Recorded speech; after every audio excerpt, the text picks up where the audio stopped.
Hey everybody, how we doing? This is Ken, live on location at my local nature preserve here, showing off my recent restoration of my Defiance number 0 that I got at Jacktown. If you remember, this was one of 3 lanterns that I got for only $5. This actually was the best out of the 3, so that's why I decided to do this one first. But it was a really solid overall lantern, and it's holding fuel just fine. I didn't have any leaks, didn't have to do any sealing. Amazing. Just had a lot of surface rust and some bent guard wires, and really dirty. Needed a good cleanup. And yeah, following my talk here, I took some video of me doing the restoration. But without further ado, why don't we light it up?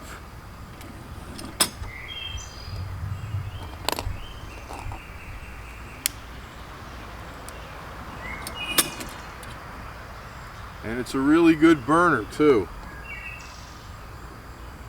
I think it came out really fantastic. So yeah, why don't you hang with me for a while?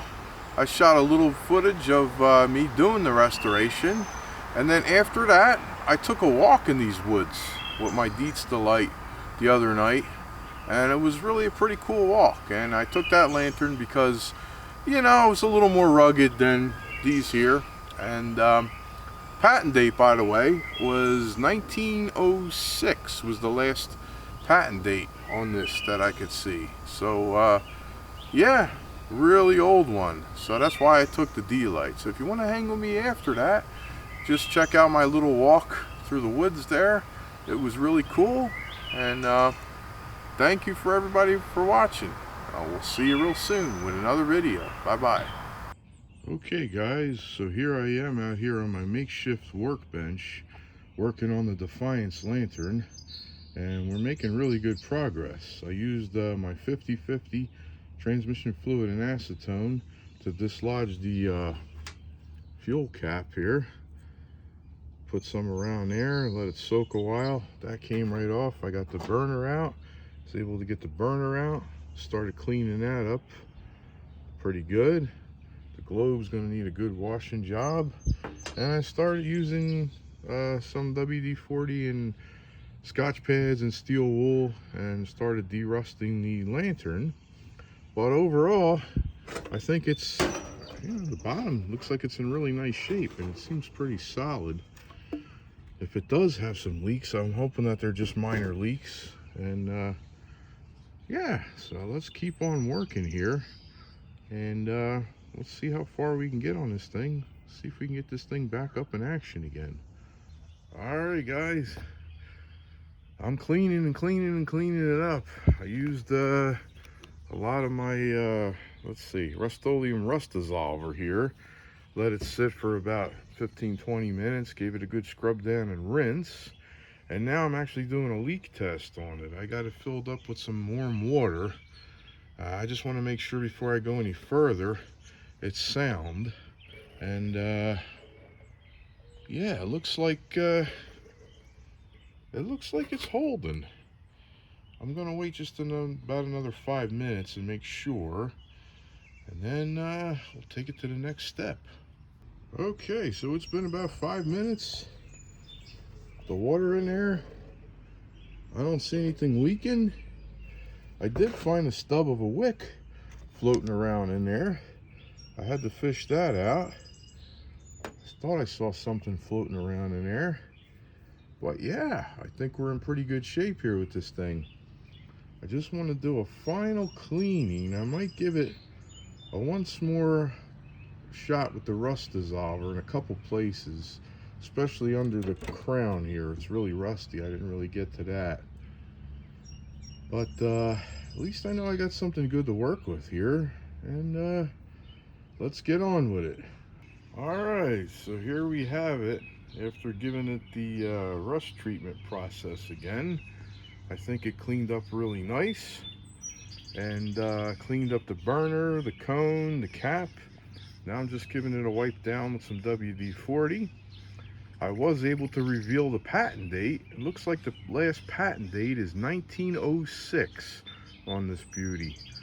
So yeah, imagine that. This thing was made before the Titanic had set sail. Wow, that is incredible. And yeah, so I'm just going to give it a good wipe down now.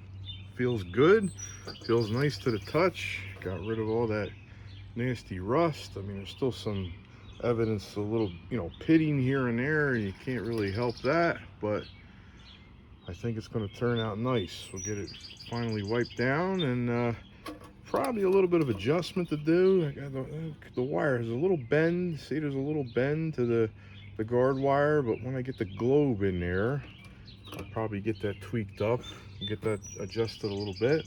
I got to pull a wick out of my stock for it, and we'll get it finished up, and we'll see what it looks like. Okay, so here we have the final product, all assembled, wiped down. We got a wick in it. It's working real nice. Of course, it's got a little fray on the top there. I'm gonna have to trim that, give that a trim after I get some fuel in there. 5/8 wick, by the way. That was a 5/8, I believe. Yeah, 5/8 wick. And yeah, I got the wire guards straightened out pretty good. They're pretty parallel now to the globe plate. The globe in there real nice. It's operating real nice. Turned out real nice. I guess just got to get her fueled up now. I'm going to get her fueled up. I'm going to let her soak, and then I'm going to come back at dusk, finish off the video, and we'll light her up. Alright guys, we're going to do something a little different here. We're going to take a little trip to the woods. We're pretty far back and it's getting dark. I don't know, I got my trusty old D-light here. I'm going to have to get it out and light it up there, I guess. It's getting scary, but I saw something move back there. I don't know, it's getting creepy back here. We better light this thing up. I hope I got fuel in there. Yeah, I got enough fuel.